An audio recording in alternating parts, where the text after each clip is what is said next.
All right. Well, hello everyone. Welcome to Wine, Women, and Words. I am Michelle. With me, of course, is Diana. Hello.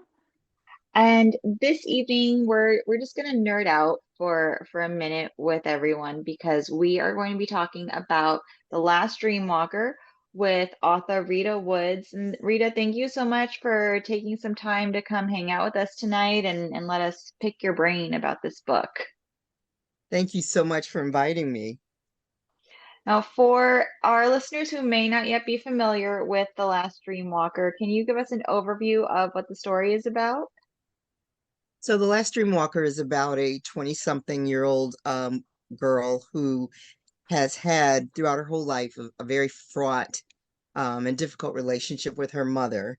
Her entire life, Layla, the woman, has had these extraordinarily vivid dreams to the point where she has memories. She wakes with memories she shouldn't have. She wakes with injuries sometimes. And it's not until her mother dies that she realizes, and she tries to reconnect with her maternal side of her mother's family, that she realizes that she's descended from a long line of Gullah Geechee women who have the ability to inhabit other people's dreams and manipulate them. And it's such a beautiful and fascinating story. Just I get like so caught up in it. Like my husband, he came downstairs and I had my audiobook playing, which we're going to get to the audio Yes, and we there absolutely is have one to of talk about the audiobook. yes. And I had it playing, and he knows when this book is on, he does not talk to me. Like the other ones, he'll like talk and he'll make a comment. And like I think once he tried to do that. He's like, "What are you listening to?" And I was just like, "Shh, go away." And he was like, "Okay." Save your questions till the end. Right. Yeah. There will be a question and answer portion of the evening. If you need food, the kitchen is that way. It's right, right, right. So I think when I started doing these questions, I think I just kind of dove right into the Yeah, let's masterclass do it. side of this podcast. Yeah. We have like part of it where we just like nerd out about the story and plot and everything and the fun stuff about the book. But then there's also the masterclass side of things where we just really like to like really get into things. And for me, I think the number one thing that stood out for me is the way you do your descriptions. I Mhm. absolutely love them where you start from, I know you know this, but for those who are listening, going from the small things and then like raising up to like the larger side of it of a object or even like the bracelet that she wears while she's in a dream. And there's one phrase I know I'm gonna screw up, but you the reg the when you talked about the language, which we're also going to get into that in a minute too, Hmm. but when you described it rose the way it rose up and then it sank back to the surface when she was like it was the memory of it was coming back and the understanding of that language, like for myself being a third generation Italian, like I can understand the language, but I'm not so good at speaking it, but I understand stuff. Right. So just the way you described it was just so spot on and perfect when it comes to like the languages and the being Hmm. familiar with the languages. And so I just kind of want to like, besides my nerd out about the way you do descriptions in your books, I just wanted to talk about how you were able to do that. What are some techniques that you'd like to use to do that? The language in particular or descriptions in. Descriptions, like descriptions in particular. So I think all writers, and I'm sure you can attest to that, have their own process, their own technique. For me, it feels very much like dictating, right? I close my eyes and I it's like a movie's unraveling for me or reeling out for me. And I try to imagine what it would be like to someone who's never seen or smelled that or heard that um thing that I'm trying to describe. If you can imagine, oh, well, you're blind, and I'm trying to describe this beautiful land and the sand and the beach. And that's how it works for me. I actually can see it and smell it. And if I can't, sometimes I actually try to go and find something that will remind me of that. Mhm. Um, in a perfect world, we could go visit all of these places that we write about, right? Hmm. But that's not always possible. Excuse me. And I don't know, maybe you know this already, but so I'm a physician. And so one of the things that, that's part of my job is to be able to drill down to the smallest detail, because detail is important um, in order to put together a whole story. So I kind of use some of those skills as well. I did not know you were a physician. That just adds a whole other fascinating level to your writing as well with it. And especially with Layla doing the drawings for the physician's textbooks. Yeah, that was kind of a cheat. That whole Layla's profession, I don't mean to jump in. Well, I do kind of mean to jump in, but um, since it came up, I thought that was such a unique career for her to have, and a really fabulous way for her to follow her mother's, her edicts, find a job that pays and find, a respectable job. But like, what a great way for her to like do what her mom told her, do what her mom was telling her to do, but still find a way to kind of like be like, I'll do what you're telling me to do, but I'm going to do it my way. And I Right, just love the idea of her kind of finding her own, uh, her own path, in while trying like, all right, I'll do this because it makes money, but this isn't really what I want to be doing. right, And it just made me think of how many times uh people find jobs that are, adjacent to their passions while not being able to really, find their way into what they really, really want to be doing, but they find those passion adjacent jobs right. to And I to think get that's by. especially true of creatives, right? Because Mhm. it's, with the exception of very few people, it's hard to make a living Mhm. doing exactly what you want to do, whether that's dance or writing or painting. Some of us, some people are lucky enough to do that, but a lot of times, to your point, you have to find a passion adjacent. Like, oh, I want to paint. Well, maybe I'll give art classes on the weekends, or I'm a musician. Well, I'll teach music, and on the weekends or in my spare time, write music or compose music. You try to stay as close to your passion as possible, but there are practical things that you have to consider as well to keep the lights Mhm. on. Hmm. Yeah, Starving those bills, they come every month, no matter what. Absolutely. Yeah, starving for your art is all well and good until you start getting that massive rumble in your belly. Right. And Right. And your Wi-Fi goes off. Yes, exactly. Um, and since we're still on the masterclass subject of things, before we get into the other stuff, and I'm jumping around on our questions here, Michelle. that's Um, okay. because I was like, okay, we're gonna have questions, and I'm gonna keep myself totally like aligned, but ADHD girl right here is like, okay, we're gonna jump around on those questions and maybe ask more questions. Um, this is also dual timeline, Hmm. which, I love that mix of the past, like seeing how this island comes into the family versus, and then how going back and her tracing it back. For writing dual timelines, I love dual timelines. To begin with, what were some of the techniques that you used to be able to do a dual timeline? So I think when you're writing dual timelines, they have to exist, in my mind, almost as complete and standalone stories, because they each have to have their own unique arc. All of the characters have to be completely three-dimensional and identifiable with antagonist, protagonist, because otherwise, and I'm sure you've read these, you'll read these dual timeline stories and you just sort of skip one. Like, yeah, I don't care about that one. It's like, get me to the other one. And I don't think that that's what a writer really wants you to do. I think they want you to invest as heavily in both stories.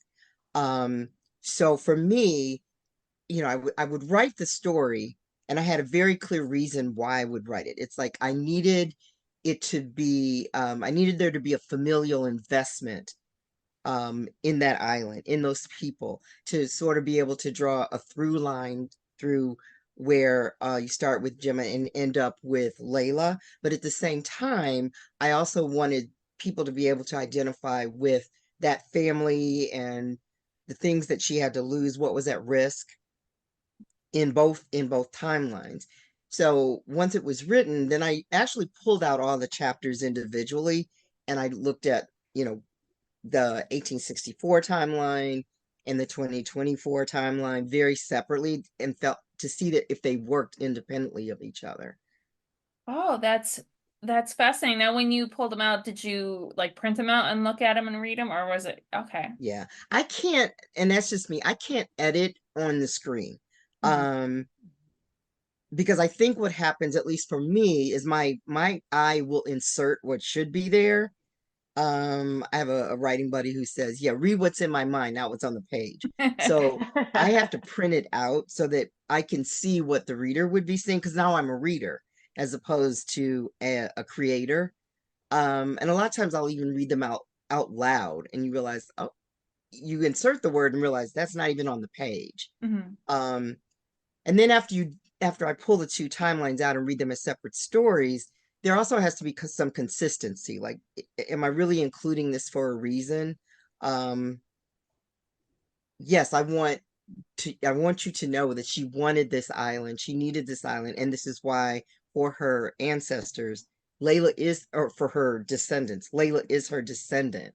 And so you have to make sure in the second timeline that there's enough of an investment.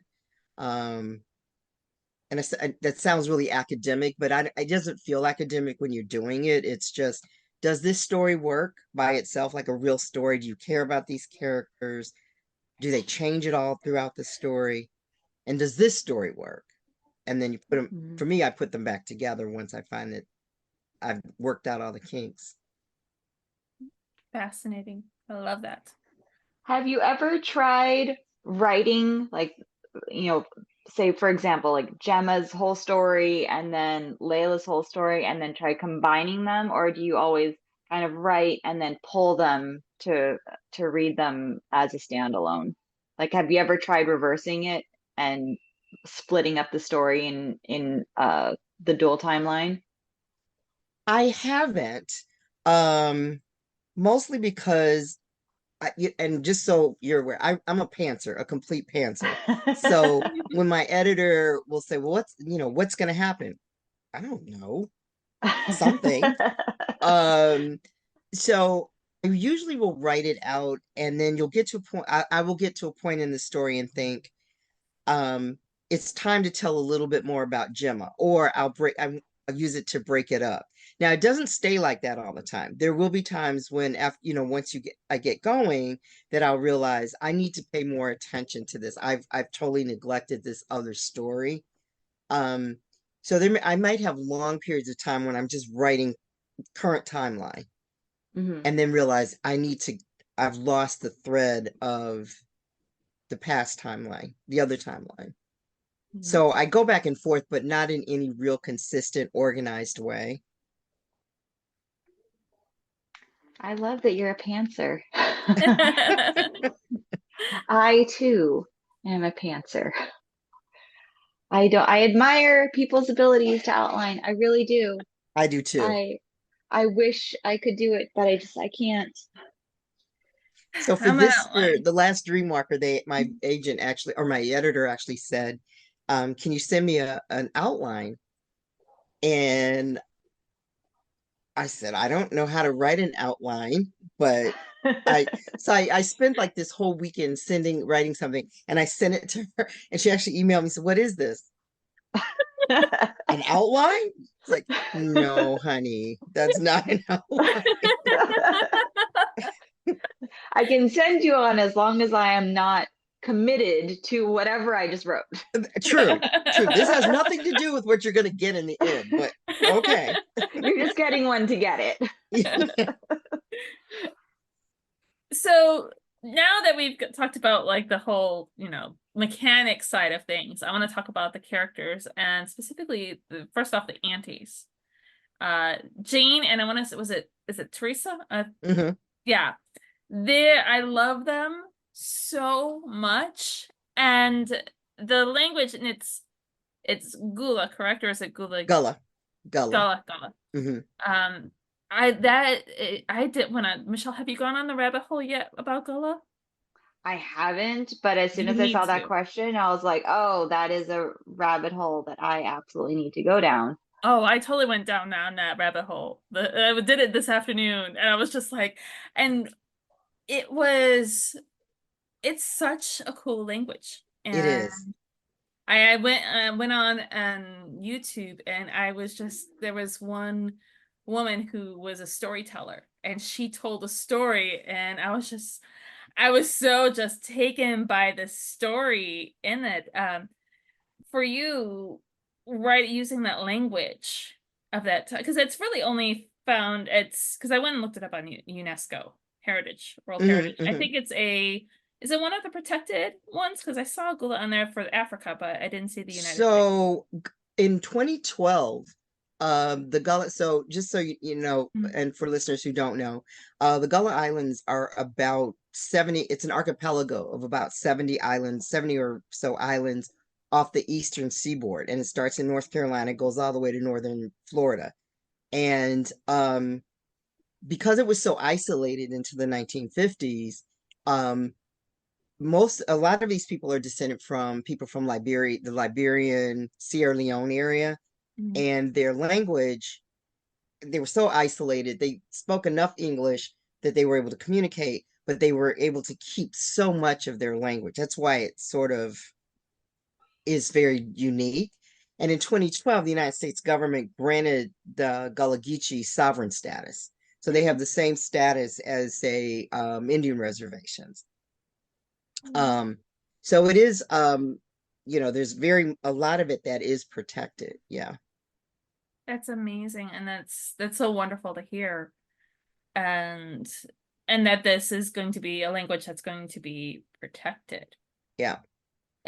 There's so many small languages out there, and I say small only because there's only a small number of people that speak them.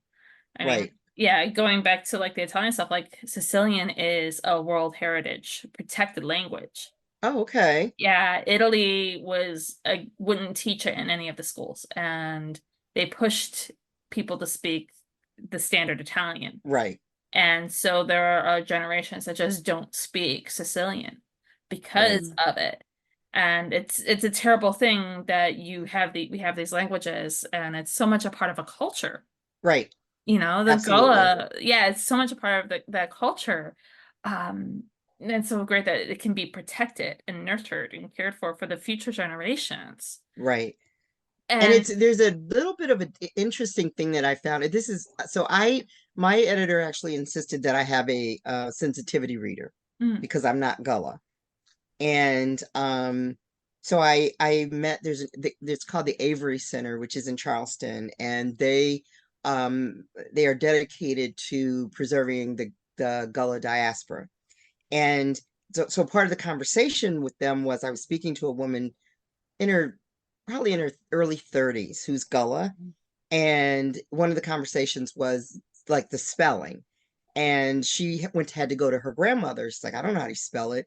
And apparently, and one of the interesting twists of this book was she said, well, Gullah is not a written language, it's a spoken language, so we don't know what the spelling, you might have 5 different spellings. mm, The other part of that was it was until the 1990s, it was this generation, um, the 1990s and earlier, younger, it was considered shameful to be Gullah. So you didn't tell people you were Gullah, apparently. It was kind of shorthand for ignorant and uneducated. And so, I mean, the younger generation is proud of it, mm, but her grandmother's generation was not. I mean, that's changing, obviously, but mm. Wow. Yeah, and I could see, and when you were saying that, I think that also goes into a lot of Layla's mother's character. The way correct, right, you built her exactly. character, that I could see that coming up when you were speaking that, and how that can affect a whole generation of people who left that area. Right. That was not something that they would lay claim to and brag about, or even claim. Like, Mhm. I'm going to reinvent myself. And that's what Layla's mother did, essentially. I'm going to reinvent myself. This is who I am, and I'm going to just pretend this other thing doesn't exist. Of course, Layla's mother took it to the extreme, which was she just cut her whole family off. But, Mhm. that was an exaggeration, what a lot of people did. And yeah, the shakes snakes are still snakes, even if they don't, even if they shed their skin out. That oh, Exactly. I love that. I don't know if you got into that part yet, Michelle, or not, but hopefully I that's don't no think spoiler. I feel like that is a line that would stick with me, so I don't think I've hit that part yet. But no, I want to say a little almost a third of the way through, I want to say. And I'm listening to the audiobook, and we talked about the audiobook a little bit, but the narrator who did the audiobook is absolutely amazing. I mean, this is such uh, the perfect example of the narrator and the author like coming together to create something that's like more than a book, if that makes sense. Because narrators can bring something just extra to an already incredible book and just make it so amazing. She just did such an amazing job. That's good to Um, hear. I've only listened to like 5 minutes of it, to be perfectly honest. But but I've heard good things. Yeah, oh, so it's Michelle does this thing where she'll bounce back and forth. She'll read the book and then she'll also have the audio as well. So Hmm. she'll be able to like bounce back and forth and do that. And I was like, okay, I'm gonna do that for this book. And I love the narration so much that I was like, you know what? I'm not gonna read it. I'm gonna just continue to listen to it I'm just because gonna it's listen so to it. good. Yeah. And it's so unique as well because between the time periods, especially like if there's a dream, or actually no, not necessarily time periods, but like if there's a dream, the sound of the ocean comes Right. I through. love that. Oh, that's so beautiful. I am so pleased with that. That was a conversation that I had with the editors. We were kind of talking about, well, there has to be some sort of trigger that makes the readers realize that that's what's happening. And we went back and forth, and I said, well, why don't we do water? I mean, it's on an Mhm. island. Mhm. And when she sent me the sort of the preliminary tape, I'm like, that works. Yes. Yes. It's like, how do you make the sound of italics for an Yeah, yeah. audiobook? Right, exactly. This is what italics sound like. And then I personally I have a soft spot for books that deal with generational trauma. And Layla's journey going back after her mother dies and going back to the islands is so just poignant. And I think a lot of people, whether or not your parent has died yet or not, there's that you can connect to her in that storyline so much. And that was something for me that I really connected to with this story. Um, yeah, let's see, how am I phrasing the question itself? Because I know there is a question here. Sometimes I'm like, okay, Keep there's a going, push point here. through. Michelle's gonna phrase the question. But for you writing that storyline with that generational trauma with this, Mm. um, what are your thoughts on it? I'm just gonna lay that question out there and just let you just take So over. I think all most of us have had the experience of um having that sudden, like, light bulb moment or explosion in your head when you realize there's my mom or my dad, but then that's not she's my mom or they're my mom or my dad, but they were completely unique and independent people before you came along, right? And you Mhm. don't know those people. Those people are complete strangers to you very often, right? Because once you become a parent, it's not like you lose that, but your focus shifts very much. You're not the same person when you have a kid at 30 as you were the high school cheerleader or, quarterback, whatever, at 15. And so when you meet people, particularly in this case, because Layla's mom had completely cut herself off. So the memory of these people have is sort of fixed in amber, right? This is the person that they knew. This is the Eleanor that they knew. They don't even know this woman who kind of gradually morphed into a mother. So she goes back and she realizes, I don't know this woman at all.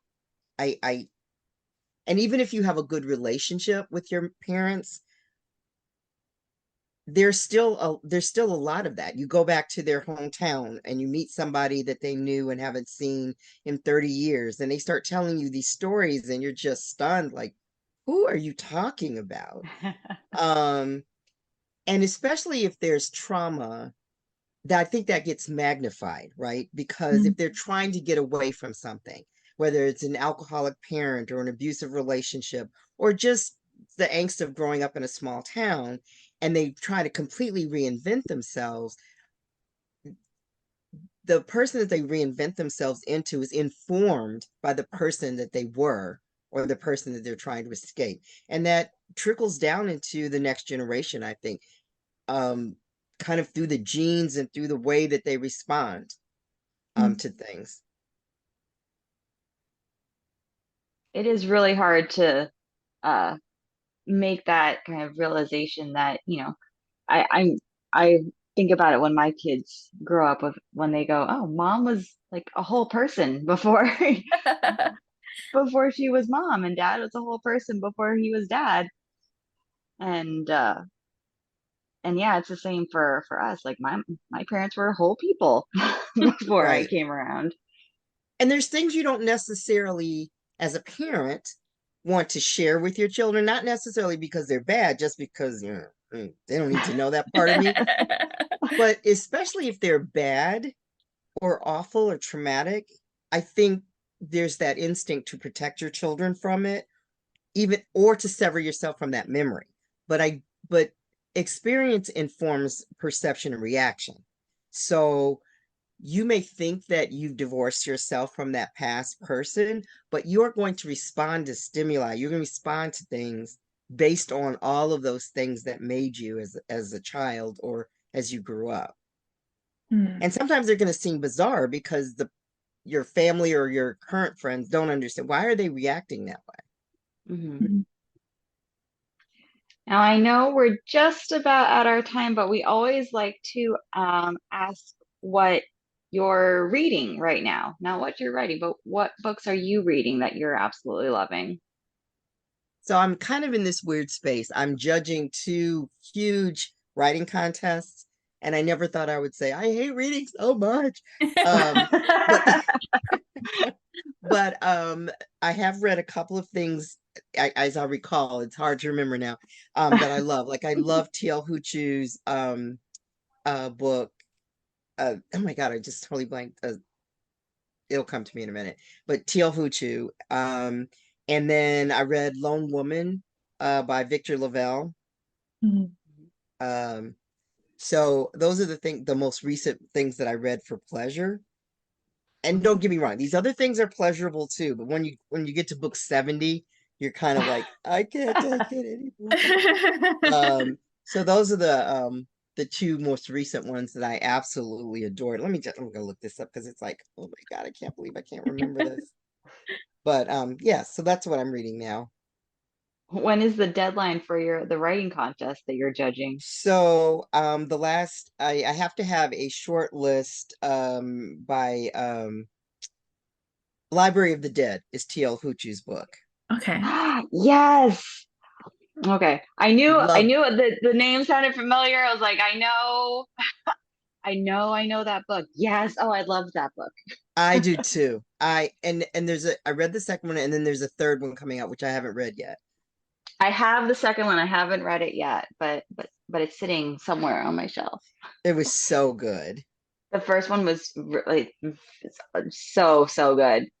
Yeah, Thank you. Thank you for looking that up. I was like, I know that I name. know that name.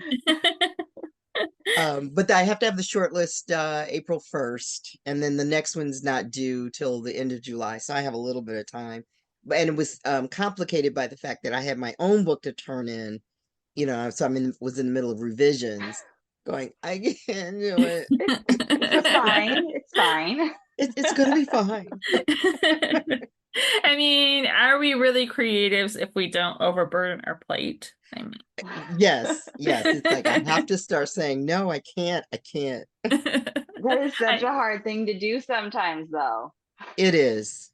And I I, feel I so fortunate that, people have been so kind about this book. Last Dreamwalker just won Chicago Book of the Year. So you oh, feel like congratulations. kind of an obligation to say, yes, I will, you know, help steward along someone else's book as well.